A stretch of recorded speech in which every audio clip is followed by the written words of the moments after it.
The first thing I remember is the sound. The boat's engine chewing through the water, slipping farther and farther away, like someone was shutting a door between us for good. My sight was smeared, my tongue felt like sandpaper, and my heartbeat dragged slow and heavy, as if darkness had settled inside me. Grains of sand clung to my cheek. My wrists throbbed. I pushed myself up, then I heard her. Her voice floated across the waves, bright, sharp, vicious. "Goodbye, loser. You'll never see me again." She waved like she was tossing trash into the ocean. My wife. My companion of 7 years.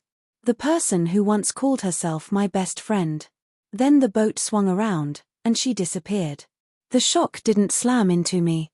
It crept, quiet, rising, like a tide crawling up around a sleeping body. But the betrayal? That hit instantly. It slid straight through my ribs. I wasn't drunk. I wasn't seasick. I had been drugged by the woman whose laughter once felt like a blessing on my worst days. People always ask how you miss the signs. You don't. You just explain them away. The late-night messages she dismissed as work. The money that vanished, she blamed a bank error. The way she started looking at me as if I were a contract she wished she could tear up. Still, I clung to what we had. The road trips, the rainy mornings tangled in blankets, the whispered promises in the dark. And that was exactly why her betrayal sliced all the way into bone. The island forced honesty into me. Hunger erased denial. Thirst burned away hope. Fear scraped out all the lies I had fed myself for years. And when I stumbled upon a waterproof bag washed onto the shore, my bag. The truth was inside, neatly arranged. An itinerary for a new life in another country. A bank transfer draining our joint savings. And divorce papers unsigned by me. But stamped with her signature.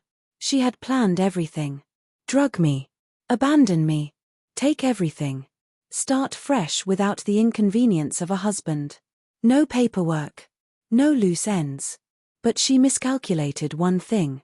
I don't die quietly. A year on that island didn't destroy me. It sharpened me. I learned animal paths. I built traps. Found water hidden in the rocks. Mapped every edible plant. Raised a shelter that survived storms that howled like monsters. Every day I stayed alive was a day she lost. And in the silence, my mind honed itself into a blade. I replayed everything. Every lie, every fake smile, every twist of her voice. Eventually the pain stopped burning. It cooled, hardened. Became something precise, clean.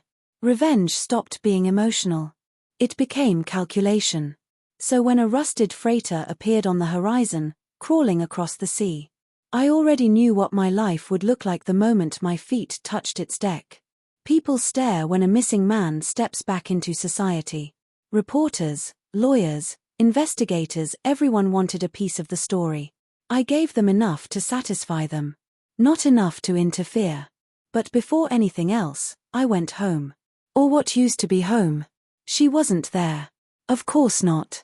She was already enjoying her new life with him. The man she drained our accounts for.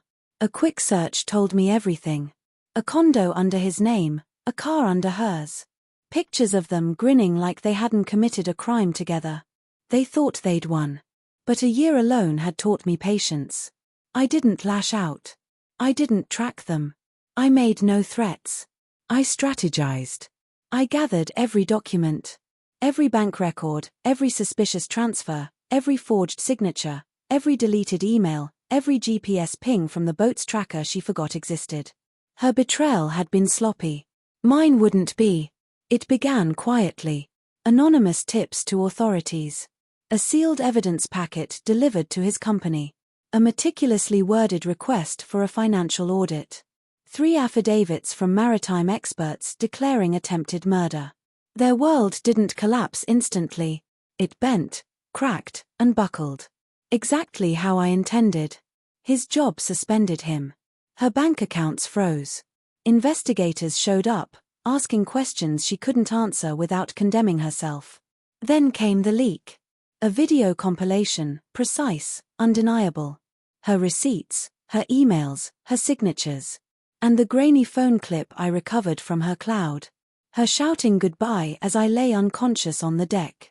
I released it anonymously. But strategically. Her friends saw it. Her parents saw it. Her co-workers saw it. Her lover saw it. And the internet. The internet never forgets. By the time police issued the arrest warrant, she was already a ghost, shunned, mocked, cancelled. Choking on the same loneliness she had once wished on me. I never planned to face her again. But fate loves symmetry. She arrived at the police station the same morning I came to finalize my statement. She looked smaller, hollow, like someone had scooped the life out of her. Her voice cracked when she whispered, "Why? Why would you do this to me?" I stepped close enough for her to see what she had created. "I didn't do anything to you," I said. "You did it to yourself. I just let the world see it." She collapsed as officers led her away. And for the first time since that island, air filled my lungs without pain. People think revenge creates emptiness. They're wrong. It creates clarity. I'm not angry now. I'm not shattered. I'm not haunted by what she stole. Because I took something from her too. Something she never expected. Her future.